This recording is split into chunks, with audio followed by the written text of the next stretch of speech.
Hello, and a very warm welcome to today's Cell and Gene Therapy Insights webinar, titled Advancing TCR-Based Therapies, Discovery, Analysis, and QC of AG-specific T-cells Targeting Solid Cancers. I'm Charlotte Barker, an editor at Bioinsights, and joining me today are Mark Schuster and Marek Witzorik, who will explore key strategies for TCR discovery, assay development, and the use of MHC multimers in flow cytometry to enhance TCR-based therapies against solid cancers. Now I'll just briefly introduce our presenters. Mark is a group leader in R&D at Miltenyi Biotec and specializes in T-cell immunogenicity assays, lab automation, and flow cytometry, focusing on developing high-quality, compliant immunoassays for research and preclinical drug development. Marek is a scientific director of R&D at Miltenyi Biotec and focuses on advancing cell and gene therapy analytics, specifically in antigen-specific T-cell analysis, MHC technology, enzyme development, and antibody discovery. So without further ado, I'm going to hand over to Marek to kick us off with the presentation. Hello everyone, my name is Marek Witzorik and I'm a scientific director at Miltenyi Biotec, and I'm very pleased to welcome you to today's CGTI webinar on the discovery, analysis and QC of antigen-specific T cells targeting solid cancers with the aim to advance TCR T therapies. So this is the agenda of today's webinar. The first half of this presentation will primarily focus on MHC multimer detection reagents for the discovery, analysis and development of TCR-based therapies. And here we will highlight the needs and challenges of antigen-specific TCR T analysis, followed by an introduction to the MHC MACSimer technology. And here we will emphasize its key features and performance. In the second part of this presentation, my colleague, Dr. Mark Schuster, will direct your attention to MHC multimer reagents for TCR T workflows, concentrating on developmental phases, integrating MHC multimers to meet development and manufacturing needs. So let's start with the first part. As we explore the evolving landscape of cancer cell therapy, it becomes evident that TCR T-cell therapies and other TCR-based approaches are gaining ground. And this can be seen from the increase in preclinical and clinical studies over the past years, leading to the recently first FDA-approved therapy where the TCR T-cells are targeting a peptide MHC complex in the context of synovial sarcoma. And these therapies have certainly the advantage that they open up a larger target space, including also intracellular proteins and even tumor-specific mutated targets, of which fragments are presented as peptides by the MHCs to the immune system. And they also have shown to be more potent in fighting solid tumors. However, the potential of TCR-based therapies is certainly not limited to the treatment of malignancies, and the often very strong association of certain autoimmune diseases such as multiple sclerosis, rheumatoid arthritis, or type 1 diabetes with certain HLA class II variants and antigens also arouses here the interest to develop effective TCR-based therapies. And first programs have been started which really rely on, for instance, targeted Treg T-cell therapies. In addition, adoptive transfer of selected virus-specific and ex vivo expanded T cells or bispecific molecules, for instance, that comprise soluble engineered TCRs appear to be promising approaches to treat patients who have undergone organ or stem cell transplants or suffer from chronic severe infections. It's very clear that along the different phases of cell therapy development, the need for process and analysis flexibility, which is still very high at the beginning, gradually decreases as development progresses. And in the early discovery phases, for example, when antigen-specific TCRs are selected, the exact peptide MHC complexes need to be validated, and many engineered T-cell candidates are tested in vitro. Adjustments and optimizations are part of the daily routine during this stage. But as development then progresses, however, the manufacturing processes and the associated IPCs and QC should be then really defined and standardized and fixed. The same also applies for protocols aiming then at monitoring patients, and therefore analytical TCR-specific reagents that allow for the analysis of these antigen-specific T cell populations should cover these different needs for flexibility and for standardization in their suitability. Furthermore, the field of antigen-specific analytics in particular poses several other challenges, as these T cells are usually in the natural context very rare and extreme diverse. As phenotypic T cells are usually specific to one or a few peptide MHC epitopes. We have to deal with different T cell subsets expressing different markers and exhibiting distinct phenotypes. They are usually restricted to peptide antigens presented by a particular allelic variant of an MHC molecule, also known as HLA or MHC restriction. The interaction between peptide MHCs and TCRs are mostly transient and weak. And finally, the different T cell types also have different functions. In the CAR T cell field, antigen-specific detection reagents which recognize the target binding domain of the surface expressed CAR are often based on the labeled soluble form of the extracellular domain of the target surface antigen. And these kinds of reagents are usually referred to as CAR detection reagents and are important analytical tools accompanying CAR T cell development, QC of cell products, patient monitoring research, as well as concomitant research. TCR detection reagents are similarly based on the soluble form or part of the TCR cognate peptide MHC complex.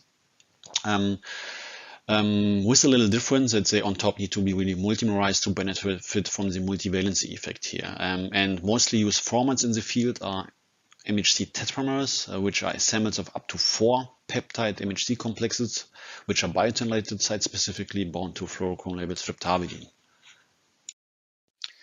So multimerization, of course, very important here, as the monomeric affinity between a peptide MHC complex and its cognate T cell receptor is weak, with affinities in the micromolar range.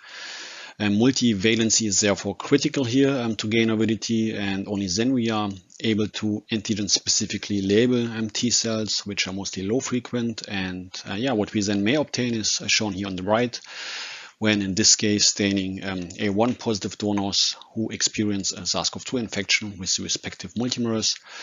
So you see that the number of antigen-specific T cells is not very high, and therefore these reagents have to be very sensitive and specific. Other features include the high genetic complexity we are facing here, since MHCs or HLAs, as they're also called in humans, are encoded by oligogenic genes that are in addition highly polymorphic, with several thousand of variants for instance, different human class 1 genes. And they are in addition unequally distributed throughout the human population as a whole. It's also worth to mention, this is a very important point, that each allotype basically has its own peptide repertoire it's presenting in a certain context. This is also the very personalized aspect of this antigen presentation. And these polymorphisms that I have described, they mostly cluster then when we plot them onto the structure within the peptide binding groove of the class 1 and class 2 proteins, which really changes the chemical nature and the architecture of these binding grooves, leading to different side chains that fit into the different individual pockets. What really makes this response, this MHC dependent immune response and the antigen presentation very personalized and individual. Our MHC MACSimer technology was developed with the aim to really overcome the known challenges. And these conjugates rely on covalent site-directed conjugation of recombinant MHCs and improve fluorescence brightness, enabling the detection of rare antigen-specific T cells. And we have integrated a peptide loading technology, allowing for customized peptide loading, for example, in the context of neoantigen discovery. They are compatible with different existing multicolor staining panels, and we have also integrated the Realis technology for reversible T cell labeling. And we are building up here a portfolio consisting of at least 35 allotype variants, targeting the most frequent class 1 and class 2 variants, and also the mostly studied mouse MHC allotypes.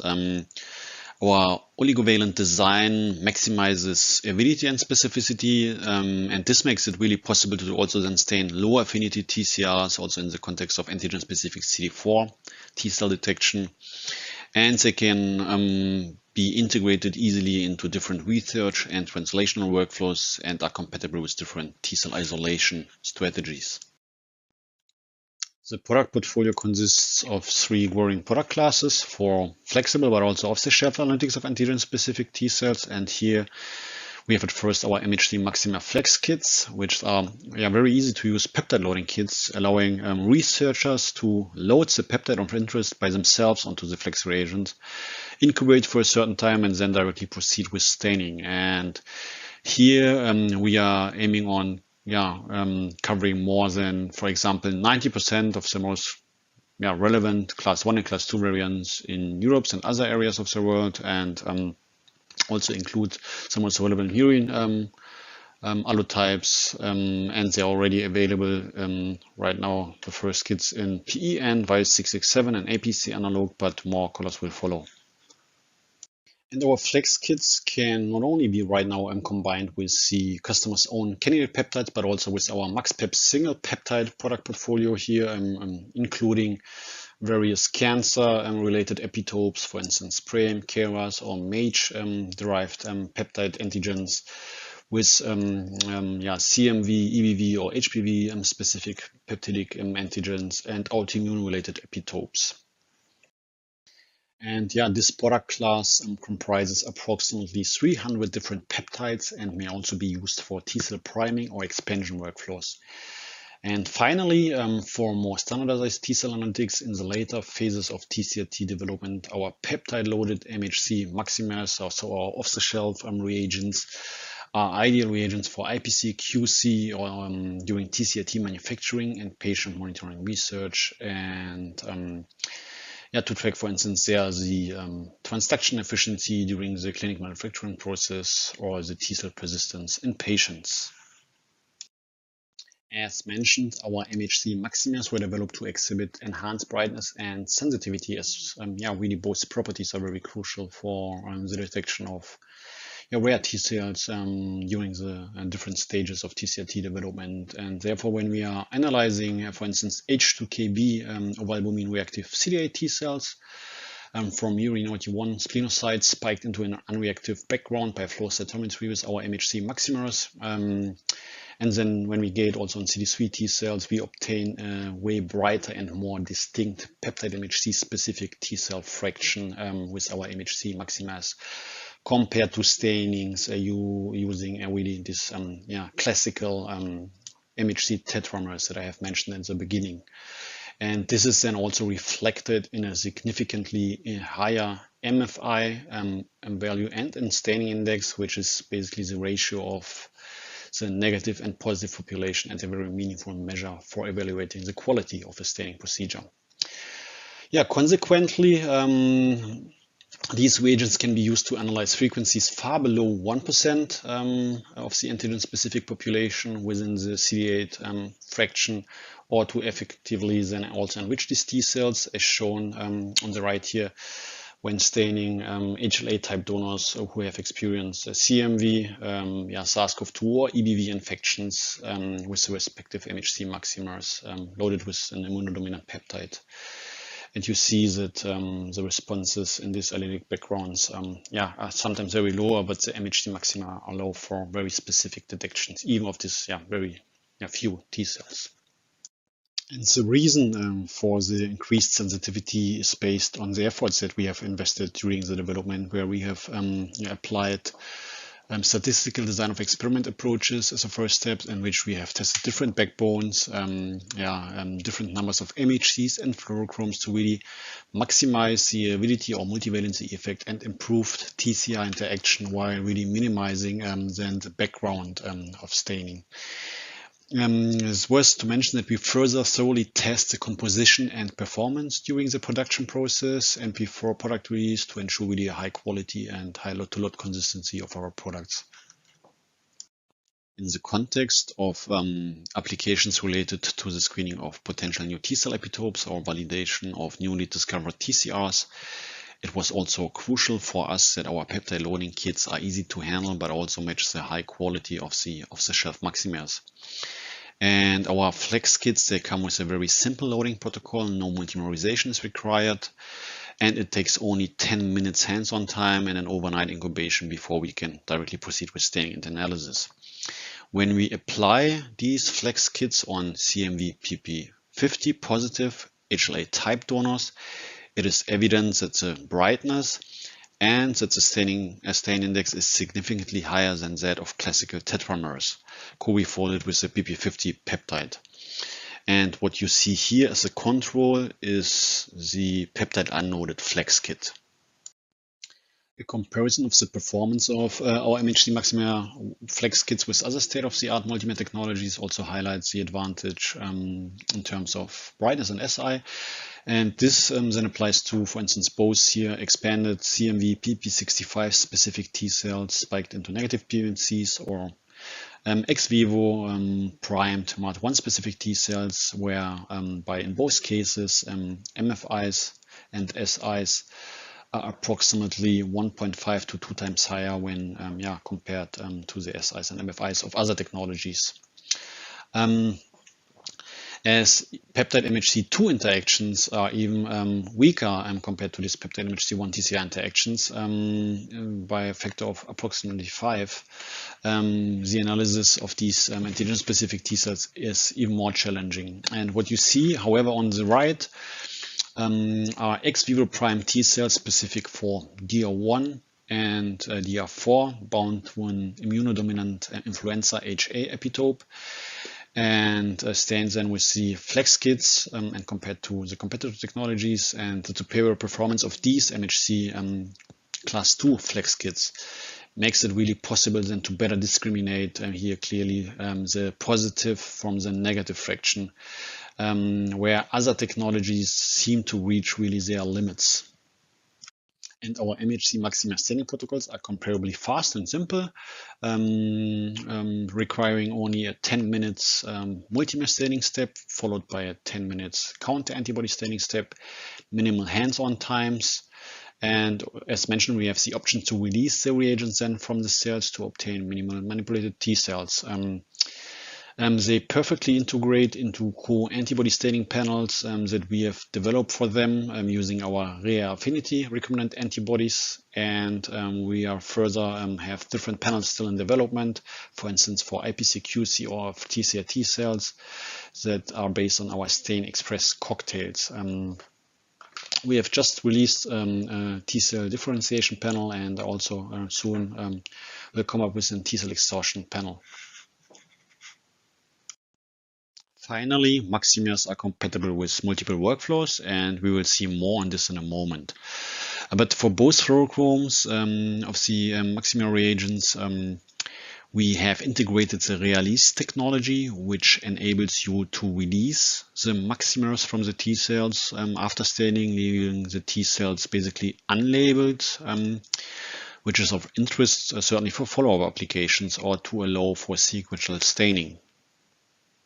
They can also easily be applied in different T cell isolation methods, including flow sorting via, for example, MAXPAN Taito cell sorters, or by combining our NTP microbeads with the MACSimers to magnetically enrich T cells from PBMCs in a TCR dependent manner. And what we have done here, for instance, was to stain PBMCs derived from A2 positive donors that showed CMV PP65 responsiveness, and then analyze them before and after magnetic enrichment. And using this MAX-based antigen-specific enrichments, we usually obtain good yields and quite high purities of antigen-specific populations, and this may be especially of interest for larger scales or the isolation of ultra-rare T cells.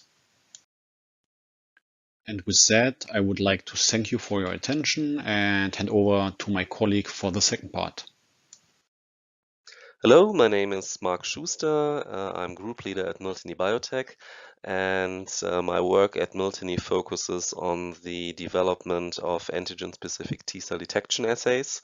And in the second part of today's CGTI seminar, I will talk about the integration of MHC multimer reagents in TCR T workflows.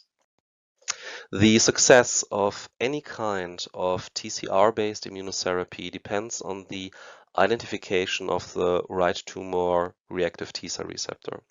Therefore, the goal of the early discovery and developmental phases is to screen and ultimately to identify drug candidate TCRs and to perform initial steps of non-clinical development. The pivotal step in this process is the selection of the target antigen and epitope. There are numerous antigens available from the classes of tumor-associated antigens, cancer germline antigens, and tumor-specific antigens, such as neoantigens.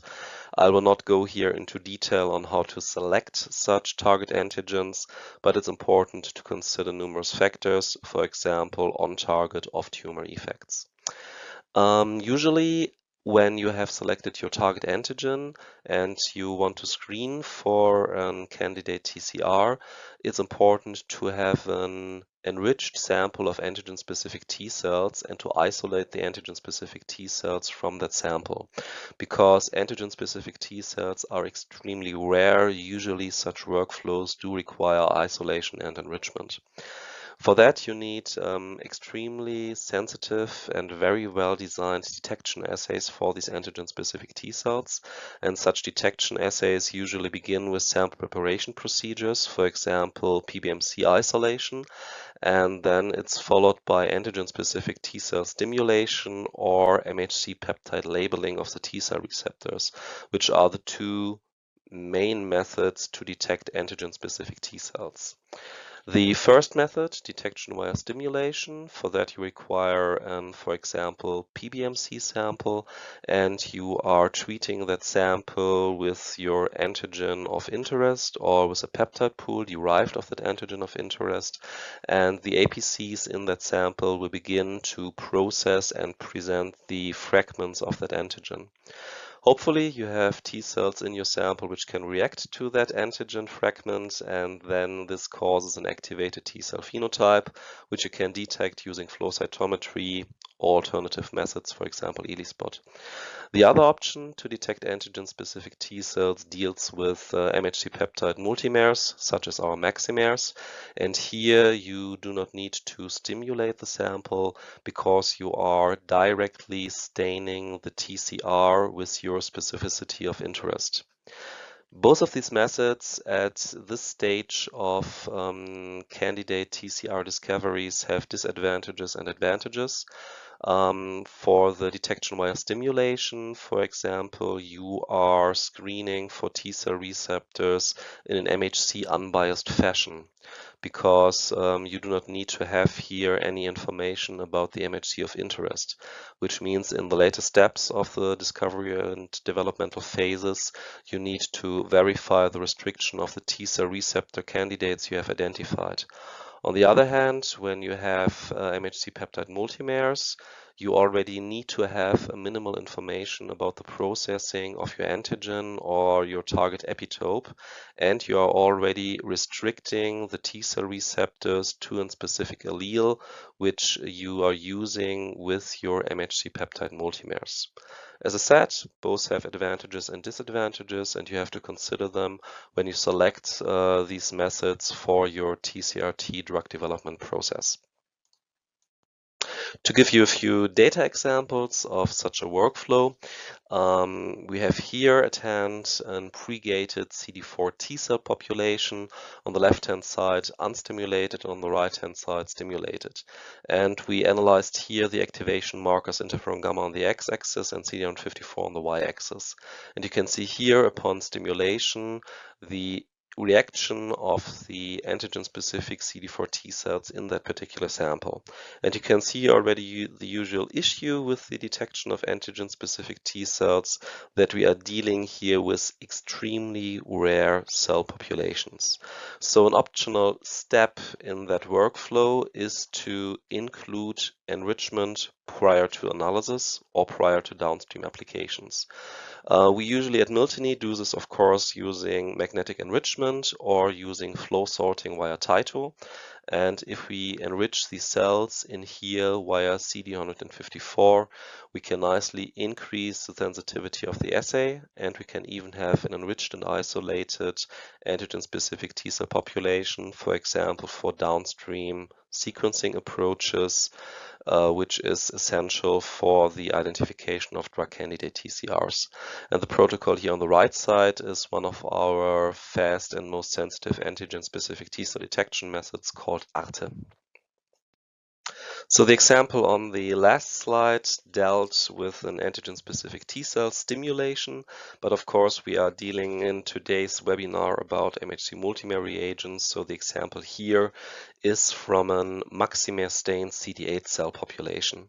You can see here the input analysis where we had a reasonable target cell frequency, and here in the middle you can see the sorted fraction of antigen-specific T cells, which you could enrich to a frequency of more than 97% using our Tyto platform.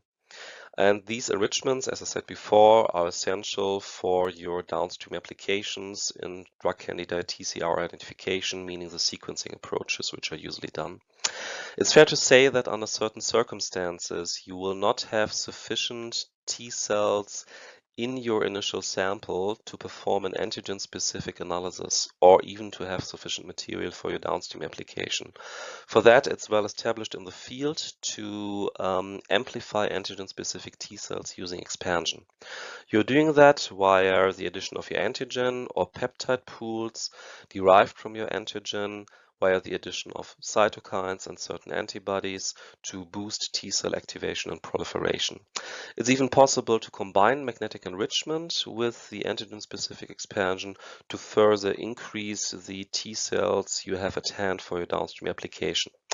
You should consider here that an expansion might alter the TCR repertoire which you have in your sample in a way that you have less T cell receptor clones available post-expansion than before. Once you have established your enrichment and isolation procedures for antigen-specific T cells, you are using these antigen-specific T cells in TCR sequencing. There are some technologies available, such as limiting dilution PCR, single-cell RT-PCR, or single-cell RNA sequencing, which will provide you with your alpha and beta chain sequences for the T cell receptors. So we have established at Miltenyi a workflow which begins with blood samples, isolation of PBMCs, and an antigen-specific proliferation procedure where we are creating multiple cell cultures and replicates. Then we are creating bulk TCR libraries, sequence them, and then have informations about our clonotypes and an TCR data analysis available. This is a result of the workflow which you have just seen. So here we tested 5 different antigens on 4 different donors, and we were able to identify a total of 905 different clonotypes with a high variance amongst the different antigens. We detected an almost 50-50 distribution of T cell receptor alpha and beta chains with 460 identified beta and 445 identified alpha chains. In 38% of the cases, we were able to predict the pairing of the alpha and beta chains of the T cell receptor, and in about 80% of the cases, we were able to assign these T cell receptors to either the CD4 or the CD8 T cell lineage. Here you can see that the lineages which we have detected greatly varies amongst the different antigens. So for antigen 1 and antigen 4, we mainly identified CD8 T cells, while for antigen 2, 3, and 5, we mainly identified CD4 T cells. And that is also an essential thing which you have to consider when you select your target epitope structure, whether you expect CD4 or CD8 T cell or combined responses to your epitope of interest. Once you have concluded your TCR sequencing, it's important to identify or to verify the HLA restriction of your candidate T cell receptors. That's in particular important if you have used antigen-specific T cell stimulation for your enrichment and isolation instead of MACSimers for the enrichment and isolation, where you have already shaped the T cell receptors to a certain MHC specificity.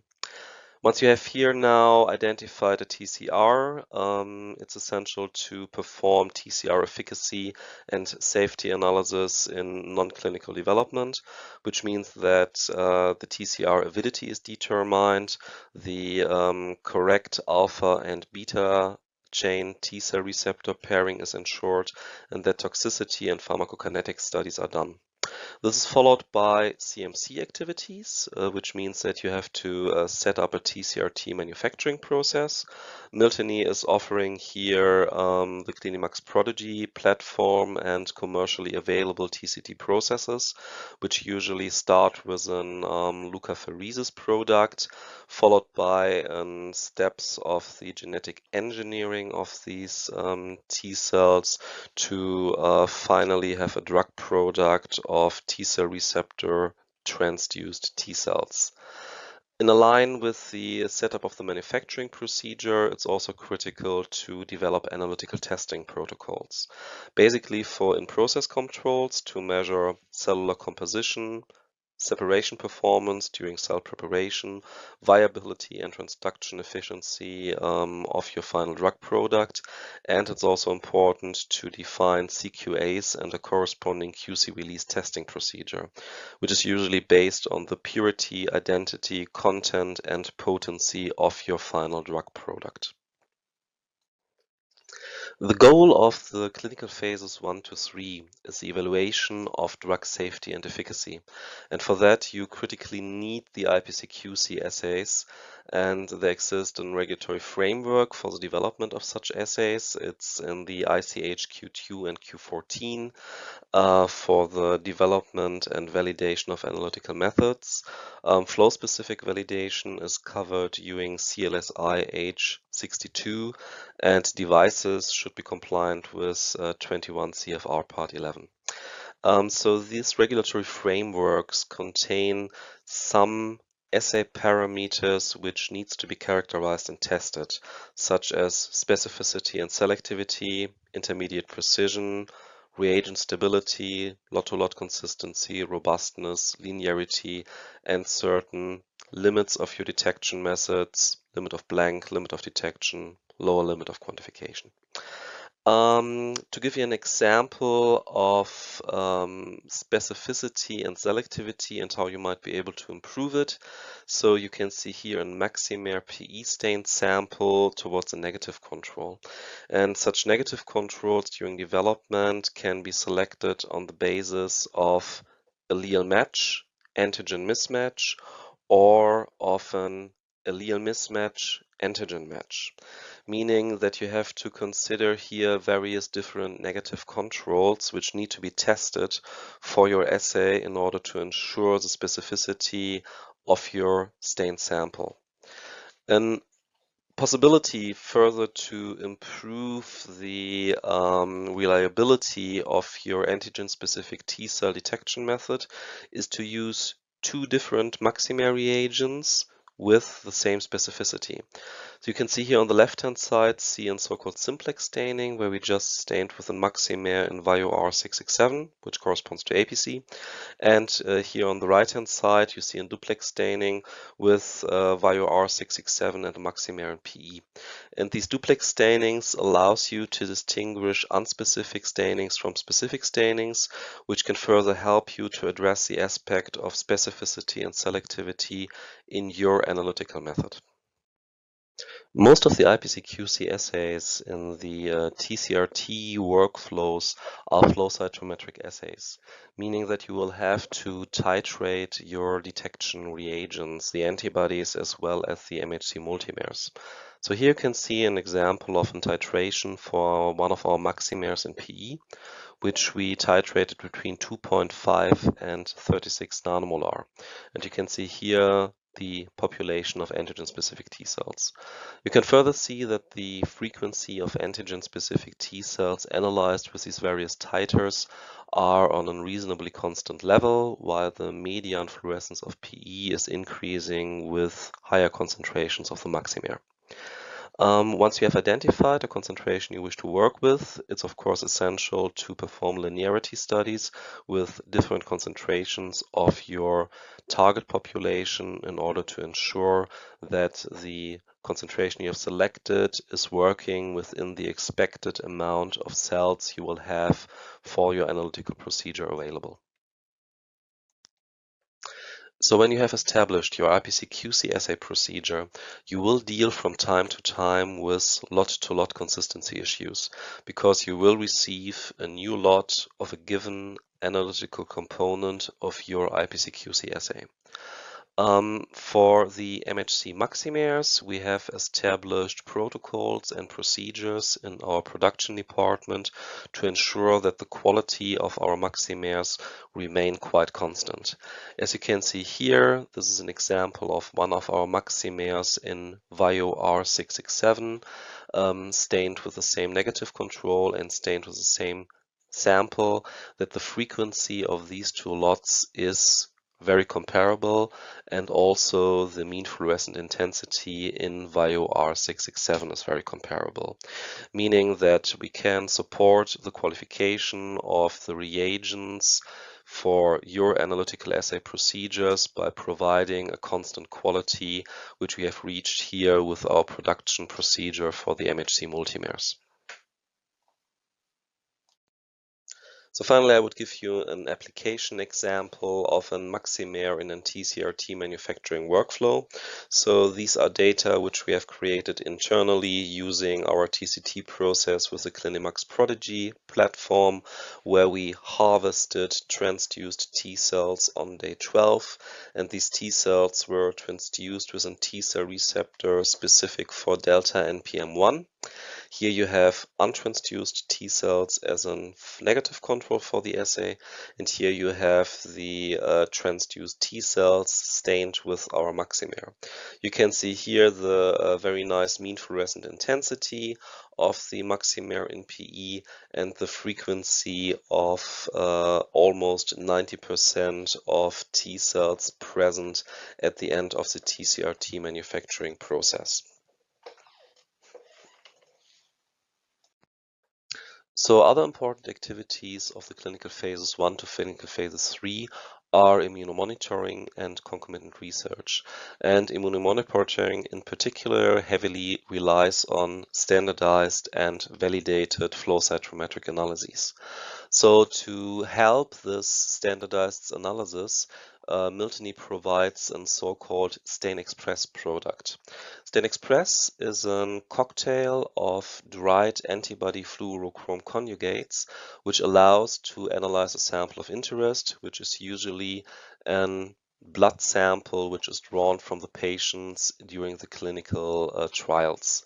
You can see here that our StainExpress immune cell composition cocktail consists of CD45, 1656, CD3, 4 and 8, as well as CD14 and CD19 to give a good impression about the status of the immune system in the bloodstream. And these StainExpress products are used that you are adding your blood sample, you're performing optionally analysis, and then you're doing immediately the analysis at the flow cytometer, which helps to standardize the flow cytometric analysis for immunomonitoring. As Marek pointed already out in the first part of the presentation, the characterization of a manufactured T cell phenotype is usually a quite important activity of concomitant research.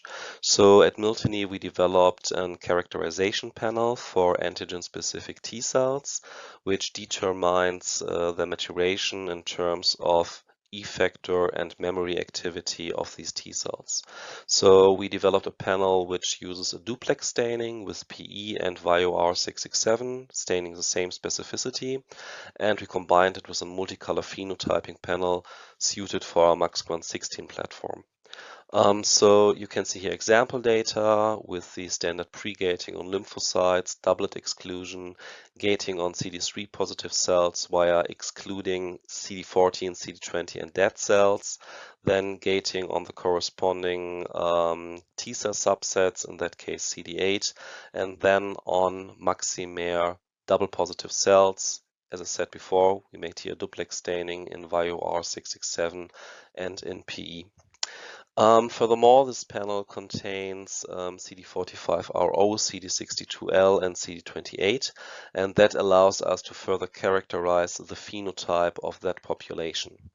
And we can do that for both the negative population in terms of MHC multimer, or we can do that for the MHC multimer positive cells in order to determine the maturation phenotype of these T cells.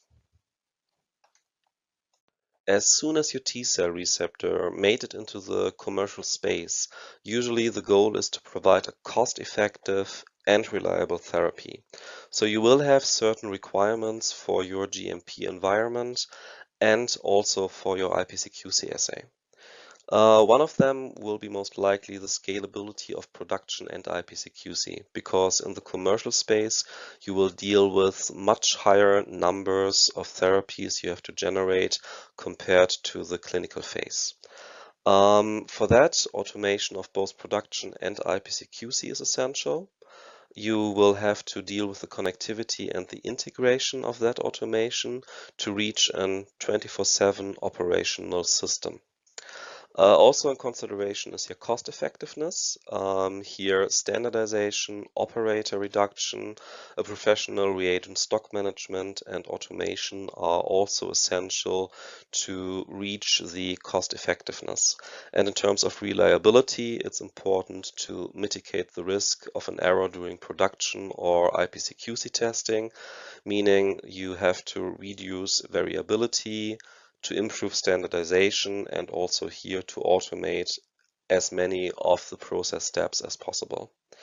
A very nice tool which we have developed at Miltenyi, which I mentioned before, are StainExpress, so dried antibody fluorophore cocktails, which can also be customized, and the so-called express modes. And express modes are a Miltenyi software version for an automated flow cytometric analysis. So here you can see an example how such express mode analyses are done. So it's an automated acquisition routine of a stained sample, and during the acquisition of the material, the algorithm in the background is calculating the propagating of the sample. And then the express mode provides an analytical report, here determining the frequencies of the various populations of interest.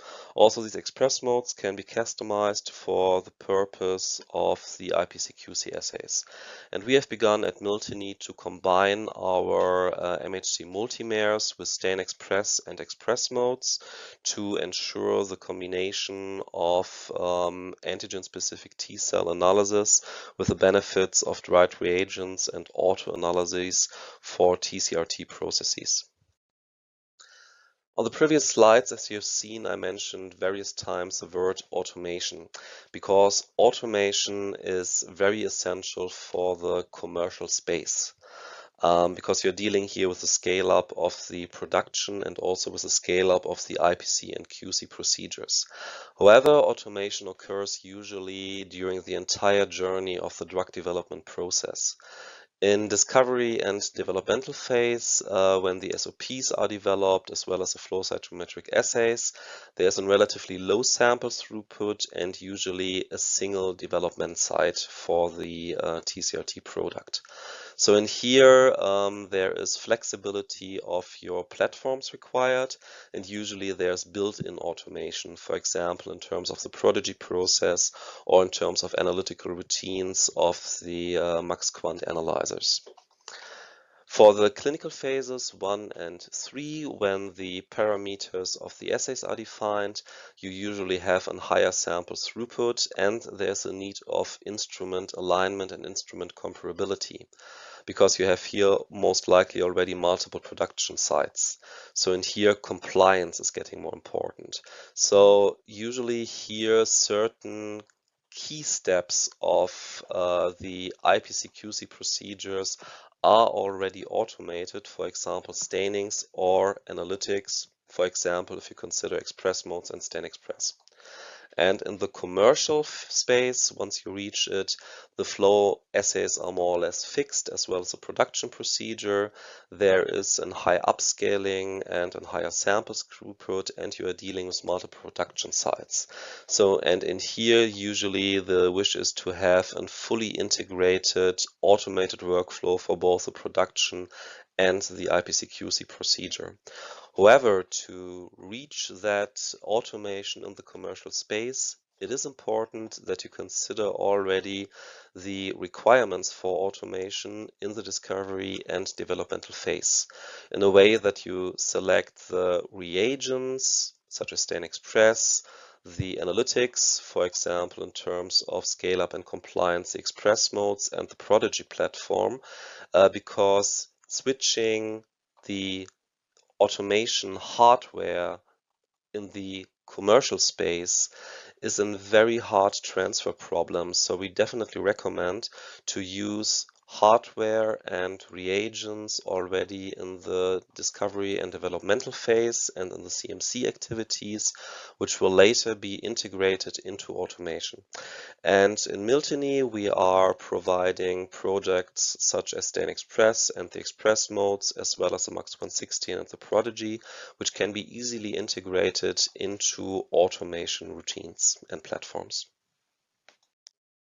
I would like to end today's seminar with an overview of our flow cytometry reagents and how they can help you to standardize your flow cytometric assay for IPC-QC. First of all, the software which we provide with our MACSquant family is 21 CFR Part 11 compliant, meaning that we have an analysis reports with an electronic signature, and you have a system which is perfect from audit trail to a controlled user management system. Furthermore, our MACSquant family members are provided with so-called smart gains, which allow a multi-instrument alignment and therefore a consistent and reliable transfer of assay results from one system to the other, which is essential for the scale-up and method transfer to CDMO or to multi-site manufacturing. Associated with the standardization of flow cytometry, we provide so-called express modes, which are automated gating and analysis routines. They have the advantage of an unbiased and user-independent sample acquisition, analysis, and reporting. These express modes can be customized to your needs, which are essential for the standardization of the IPC-QC report. And associated with that, we have plenty of standardized reagents based on our proprietary technology. So we provide standard and custom antibody cocktails for CGT analytics. We have antibody fluorochrome conjugates, so-called reaffinity products, which provide a superior lot-to-lot consistency with a reduced background signal. As mentioned on several occasions in this presentation, we also provide stain-expressed dried analytical reagents, which are the perfect partner for the express modes, because dried reagents and express mode analysis mitigate dramatically the risk of errors during the IPC-QC assay procedure. And finally, we have dedicated reagents for CAR-T and TCR T products, the MHC MACSimers, which were the focus of the webinar today, and of course, CAR detection reagents. And with that, I'm at the end, and also in the name of Marek, thanks for your attention, and we are looking forward to your questions and a fruitful discussion.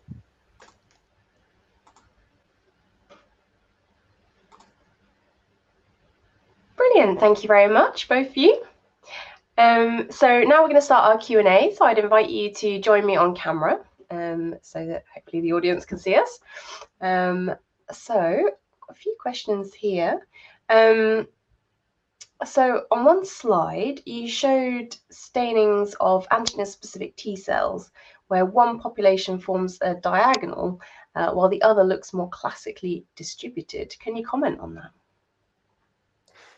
Yeah, I will start. Thanks for the question. So first of all, the example which you have seen on the slide which Marek presented are from in vitro expanded T cells. And usually in these in vitro expanded T cells, that phenomenon can occur, in particular when you gate towards the lineage markers such as CD8 or CD4. The reason for that is that the total avidity of the MACSimer depends on the MACSimer interaction with the peptide, portion with the CD3 alpha and beta chains, but also of the co-receptor with the MHC part of the MACSimer. That said, under certain circumstances, the avidity of the MACSimer can depend on the interaction or on the expression of CD8. And under certain circumstances, then there's a possibility that you see linear effects, meaning that the MACSimer binding correlates with the co-receptor expression. It is fair to say that such diagonal populations for the flow experts are, of course, indicative of compensation issues. In that particular example, we did the corresponding FMO controls, so we can exclude it here. But it's important to highlight that such controls usually are needed for any establishment of flow cytometric assays. Perfect, thank you. Next question I've got here. Can you highlight again which MHC alleles you will cover? Will you also include human variants other than HLA-A, B, and DR, or mouse MHC allele variants? Sure, I can take the question. Thanks a lot for asking.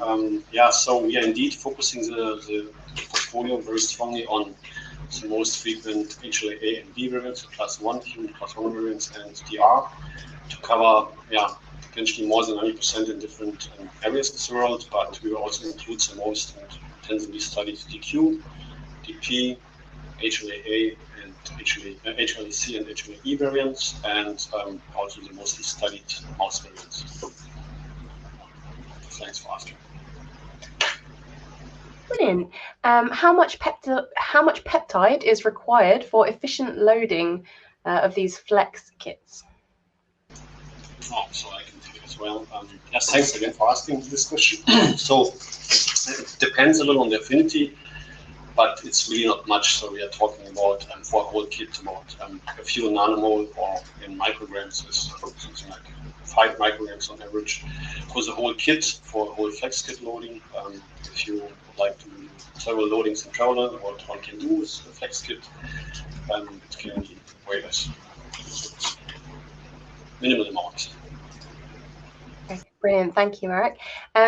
Is the TCT-LS process on the Clinimax Prodigy platform released yet? Yeah, if you wish, I can take this question. Yes, it is released actually. So for the engineering of CAR T cells, we have already released multiple workflows, and that particular TCT-LS process, which you've seen here, you can find on our webpage. Brilliant, thank you, Mark. Where do I actually need MACSimers or flex kits in the TCR discovery workflow? Yeah, I can answer that question as well. So that, of course, depends on your particular workflow. So as I said in the presentation, in case you know already for the developmental part, the MHC restriction, and you want to identify a certain epitope, then of course a flex kit could be interesting, because then you could load the MACSimer with the various options. Another point, as I said, these are usually very rare cells and might require expansion procedures. You can use the MACSimers also to isolate them and then use them, for example, on a feeder layer for later expansion. And of course, you need the MACSimers to isolate the antigen-specific T cells and then use them for the downstream sequencing approaches. So those would be the main applications I would have in mind here. But of course, it very much depends on the workflow which you establish in your laboratory. Brilliant, thank you. How do you choose the negative control in the MACSimer stainings? Yeah, so negative controls for MACSimer stainings are critical, so to say. Of course, we do offer here kinds of isotype controls. So non-immunogenic, usually self-peptides, where we can exclude that they have any T cells in the system which could be detected via that MACSimer reagent. That would be a reagent negative control. There are also types of cellular negative controls. For example, as I mentioned in the talk, the possibility that you select controls of donors where you have an allele match with the MACSimer, but in which case you can exclude that the target epitope is bound. So for example, you could deplete such cells in a previous experiment. And alternatively, another type of negative control is that you match the allele of the donor with the allele of the MACSimer, and then have also the same antigen which is detected. That's a possibility. In immunogenicity experiments, when you consider, for example, de-immunization approaches or immunization approaches, there are screenings or screening ways available where people pick a portion of a population, like 25 to 50 donors, sequence them, and check whether the HLAs which are present in that group resemble a certain proportion of the total population in terms of the MHC or allele frequency of the HLAs, and thereby check whether there could be random binding of the MHC detection reagents towards any of the MHC's alleles present in a random population. Thank you, Mark. We've got time for one more. Was there any TCR gamma or delta variation in your donor pool? So I can take it. So here I have to apologize. So we do not have the data right at hand, but we will check it and come back to you. Apologize again. Okay, brilliant. Thank you, Mark. So thank you very much, Mark and Mark, for answering those questions. We're going to wrap up there for today. So all that's left then is to thank Mark and Mark once more for a great presentation, and thank you to the audience for joining us today. We do hope you'll join us again soon.